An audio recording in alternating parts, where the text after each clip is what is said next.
ইউরোপের বিভিন্ন দেশে ছড়িয়ে পড়া দাবানলের কারণে চরম স্বাস্থ্য ঝুঁকিতে লাখ লাখ মানুষ। দাবানলের ধোঁয়া থেকে ছড়িয়ে পড়ছে সূক্ষ্ম কণা, ক্ষতিকর রাসায়নিক পদার্থ, যা ফুসফুসে দীর্ঘমেয়াদী ক্ষতির কারণ হতে পারে। ফ্রান্স, স্পেন সহ বিভিন্ন দেশে হাঁপানি, হৃদরোগ, চোখ ও ত্বক জ্বালা পোড়ার মতো অসুস্থতা নিয়ে রোগীদের ভিড় বাড়ছে হাসপাতালে।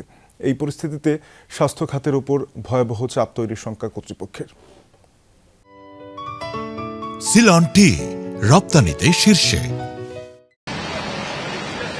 ইউরোপের দেশে দেশে ছড়িয়ে পড়া দাবানলে পুড়ছে হেক্টরের পর হেক্টর বনভূমি।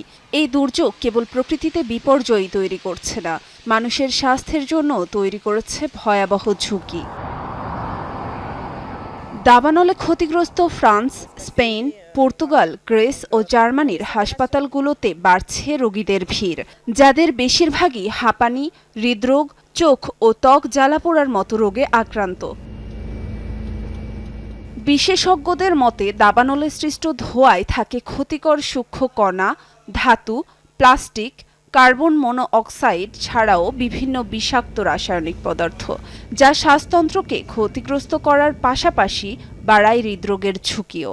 শিশু, গর্ভবতী নারী ও প্রবীণরা খুব দ্রুত দূষিত বায়ু থেকে রোগে আক্রান্ত হতে পারে, যা অনেকের মৃত্যুও ডেকে আনতে পারে। গর্ভবতী নারীদের ক্ষেত্রে গর্ভপাতের শঙ্কা, কম ওজনের শিশু জন্ম, সময়ের আগে সন্তান প্রসবের ঝুঁকিও বাড়ে। দাবানলের ধোঁয়ার ক্ষতিকর কণার কোনো নিরাপদ মাত্রা নেই। অল্প ধোঁয়াতেও প্রদাহ সৃষ্টি হতে পারে। শিশু ও বয়স্করা সবচেয়ে বেশি ঝুঁকির মধ্যে রয়েছে। ধোঁয়া থেকে বাঁচতে সাধারণ মানুষকে মাস্ক পরার পরামর্শ দেয়া হচ্ছে। পাশাপাশি ঘরের ভেতর HPA ফিল্টারযুক্ত এয়ার পিউরিফায়ার ব্যবহারের পরামর্শ বিশেষজ্ঞদের। বাসাবাড়িতে মোমবাতি জ্বালানো কিংবা ভাজা পোড়া রান্নার ক্ষেত্রেও সতর্কতা অবলম্বন করতে বলা হয়েছে। এটি সত্যিই ব্যতিক্রমী শুষ্ক বছর, তাপমাত্রা বেশি, দাবানল হিটওয়েভের কারণে মানুষ অসুস্থ হয়ে পড়েছে। সামনে এই সংকট আরও বাড়বে মনে হচ্ছে।